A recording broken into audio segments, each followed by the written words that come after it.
expanse of the cosmos, where stars tremble under the weight of eternity, a new legend is forged. Long has the hammer been the symbol of thunder's fury, but the cosmos demands more. War drums echo across the realms, calling forth not just a warrior but a force of pure, unbridled power. He laid down in the untrampled snow, and for the first time in many centuries, Thor, the last god of Asgard, knew peace. But it did not last long. Thunder started crackling in clouds, and Thor's face filled with fear and uneasiness. An object filled with intense light brought lightning and storm with himself. This object fallen near Thor, we see it was Mjolnir.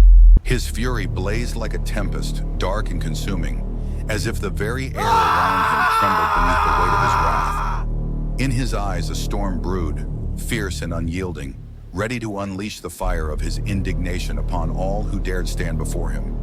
He tried to lift his hammer, but he failed. This Thor strained to lift the enchanted hammer that was meant to be his, the hammer that should have carried him between realms, between glories unimaginable. He strained and failed, for perhaps the 5,000th time. Just as he had failed when Asgard turned to cinder around him at the hands of the masters of evil, and when Midgard was forced to succumb to their barbarous will.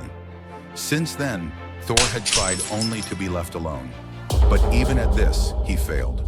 No matter where Thor wandered, Mjolnir followed, a constant thundering reminder of his inadequacy, his unworthiness.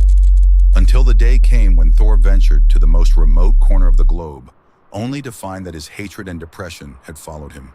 Hatred of the butchers who ruined the world.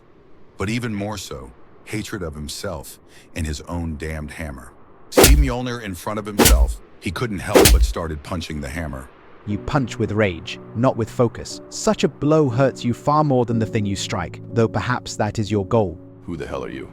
Lei Kung, the Thunderer, guardian of Qianlun, and its ancient secrets. Have you come seeking enlightenment? If so, I am afraid you are a bit late. I seek only oblivion. You lie about as well as you punch. I see why you came here, even if you do not. God of Thunder. Do not call me that. I am God of nothing. Then you have come to the right place, for here, all is God-forsaken. Even hidden in the veil between dimensions, the fabled city of Kunlun had not been spared the wrath of the masters of evil. Like the realms of God and men, so too had fallen the mystic citadel of immortals. Only the Thunderer remained, last guardian of Kunlun's ashes, and the sole key to the hidden spark of its ancient power. Our armies fought valiantly for days, but once the Iron Fist fell, it ripped the hearts out of the others, including me. The invaders burned all that they found here, flesh and stone alike. But in their hurried hunger for more carnage, they did not seem to realize that one cannot burn a dragon.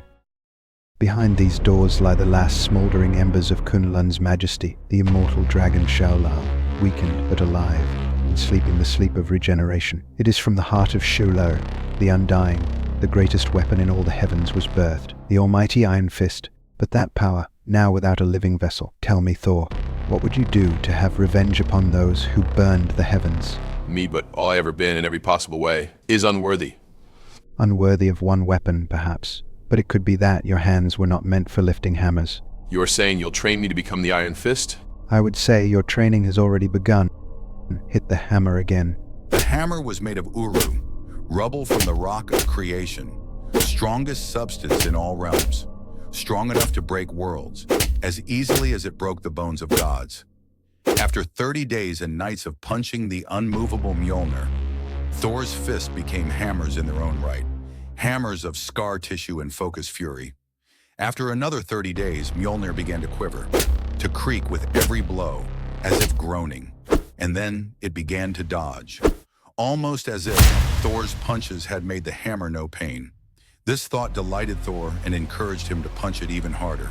That was when the hammer stopped dodging and began fighting back. Do you hear that, Thor? That is not thunder. That is the sound of a hammer, quacking in fear. It thinks you can be beaten by a bit of bluster. It thinks you are unworthy. Show it, Thor. Show it what kind of god you are. You are not the god of wind and rain. You're not the god of storms. You are the god who punches them. Mjolnir falls lifeless in snow. Thunderer suggests him to wield the hammer, but Thor refused. And then, Thunderer punched Thor and made him fall away.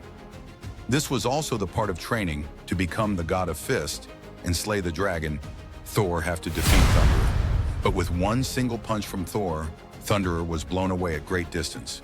After that, Thunderer took him to Dragon, but the dragon was already dead and only skeleton was left behind. The dragon? Yes, I lied. It seems even an undying dragon can wither. Such is the awful might of the foes you must now face. So the power of the Iron Fist. Was never meant to be yours, Asgardian. I wasn't training you to wield any weapon, Thor, other than the ones you were born with, the weapons that speak louder than thunder. Use them well, O mighty Thor. Thor goes on new journey to fight evil. Mjolnir was also with him, but he told him to not come in his way, and he joined the team of Ghost Rider and Ant-Man.